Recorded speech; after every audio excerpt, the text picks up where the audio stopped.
और देखिए, केरल एक बार फिर सुर्खियों में है। केरल के पलक्कड़ में 24 घंटे में 2 राजनीतिक हत्याएं हुई हैं, जिससे के बाद यहां पर काफी तनाव का माहौल है। एबीपी न्यूज संवाददाता नीरज भी ग्राउंड रिपोर्टिंग के लिए पलक्कड़ पहुंचे। देखिए उनकी नजर से।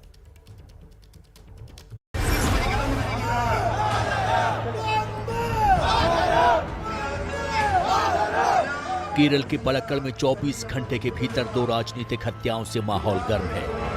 आरएसएस कार्यकर्ता श्रीनिवासन की हत्या के विरोध में आज बड़ी संख्या में लोगों ने सड़क पर उतरकर अपने गुस्से का इजहार किया। आरएसएस के पूर्व कार्यकर्ता श्रीनिवासन की हत्या के समर्थन में पलक्कड़ की ज्यादातर मार्केट आज बंद है और ये देखिए उनका अंतिम संस्कार के लिए उनके पार्थिव शरीर को ले जाया जा रहा है और लगातार भारत माता की जयकारे हो रहे हैं। श्रीनिवासन के समर्थन में जयकारे हो रहे हैं। यह इस बात का संकेत है कि बहुत सारे वो लोग हैं जो इस घटना के लिए लगातार विरोध कर रहे हैं, प्रदर्शन कर रहे हैं। आरएसएस कार्यकर्ता श्रीनिवासन की शनिवार को उनकी दुकान में घुसकर बेरहमी से हत्या कर दी गई थी।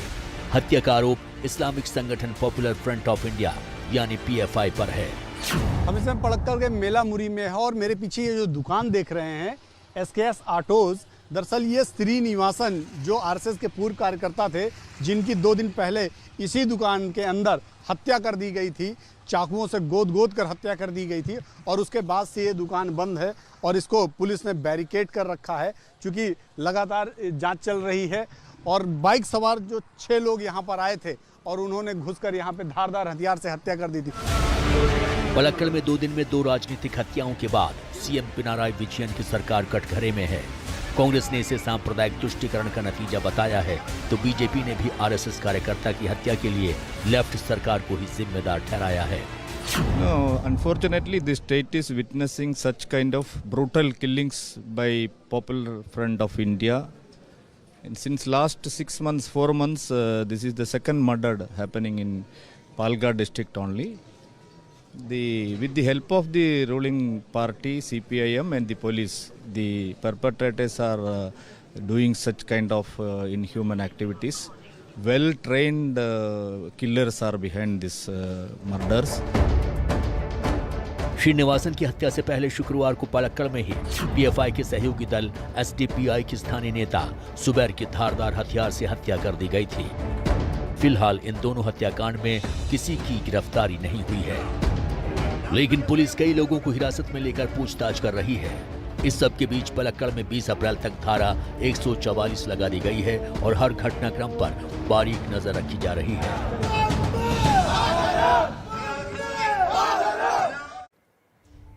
सीधे आपको ग्राउंड जीरो लिए चलते हैं, जहां से हमारे संवाददाता नीरज इस वक्त सीधा हमारे साथ जुड़ गए। नीरज, केरल फिर से सुर्खियों में। आरोप इस हत्या के बाद कई सरकार पर लगाए जा रहे हैं, साजिशों की बात कही जा रही है।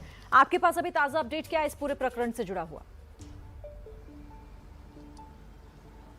देखिए, ताज़ा अपडेट यही है कि अभी जो भी हत्यारे हैं उन्हें गिरफ्तार नहीं किया गया है और उससे भी ताज़ा अपडेट ये है कि भारतीय जनता पार्टी और आरएसएस के कार्यकर्ताओं में इस बात का क्षोभ है कि उनके कार्यकर्ताओं की लगातार हत्याएं हो रही हैं, लेकिन सरकार की तरफ से कोई कार्रवाई नहीं की जा रही। लेकिन इस हत्या के पीछे के पूरे मर्म को समझना बहुत ज़रूरी है। दरअसल 15 नवंबर को ये सिलसिला शुरू होता है। 15 नवंबर को आरएसएस के एक कार्यकर्ता संजीत की हत्या होती है। उसके बाद उनके कुछ सहयोगी, ऐसा कहा जा रहा है कि उनके कुछ दोस्त यार जो है मित्र जेल से छूटकर बाहर आए और उसके बाद कल यानी जो श्रीनिवासन की हत्या हुई उसके एक दिन ठीक पहले पीएफआई के एक कार्यकर्ता की हत्या हुई थी। तो पीएफआई के जो कार्यकर्ता की हत्या हुई थी वो उसके एवज में उसके कह सकते हैं उसका बदला लेने के फिराक में आरएसएस कार्यकर्ता श्रीनिवासन की हत्या हुई। श्रीनिवासन का संजीत की हत्या से कोई लेना देना तो नहीं था, लेकिन चूंकि श्रीनिवासन, ऐसा कहा जा रहा है, श्रीनिवासन सॉफ्ट टारगेट थे, इसलिए उनकी हत्या कर दी गई और ये एक बदला लेने की प्रवृत्ति थी। आज जब भारतीय जनता पार्टी के नेताओं से हमारी बात हुई तो उन्होंने भी यही बात की कि पॉपुलर फ्रंट ऑफ इंडिया के लोग लगातार ऐसी हत्याएं कर रहे हैं। जब हमने स्थानीय लोगों से बात की तो उन्होंने यहाँ तक कहा कि ये तालिबानी प्रक्रिया है। तालिबान में जिस तरह से गर्दन काट दी जाती है, सर फाड़ दिया जाता है, उसी तरह से कमोबेश श्रीनिवासन की हत्या हुई। और अगर आप देखें पिछले कुछ दिनों का 2-3 सालों का ट्रैक रिकॉर्ड देखें तो ये कोई पहली घटना नहीं, करीब ऐसी 14 से ज़्यादा घटनाएं हो चुकी हैं जिसमें सीधे तौर पर आरएसएस या भारतीय जनता पार्टी के जो नेता हैं या कार्यकर्ता हैं उनकी हत्याएं की गई। तो ये झगड़ा जो है कोई आज का नहीं, बहुत पुराना है और ये लगातार चल रहा है। बिल्कुल, शुक्रिया आपका नीरज, फिलहाल हमारे साथ जुड़ने के लिए और इस जानकारी के लिए। नीरज, आपको बता रहे थे कि इस मामले में कार्रवाई जरूर हो रही है, लेकिन कई गंभीर आरोप सरकार पर भी लगाए जा रहे हैं। बहरहाल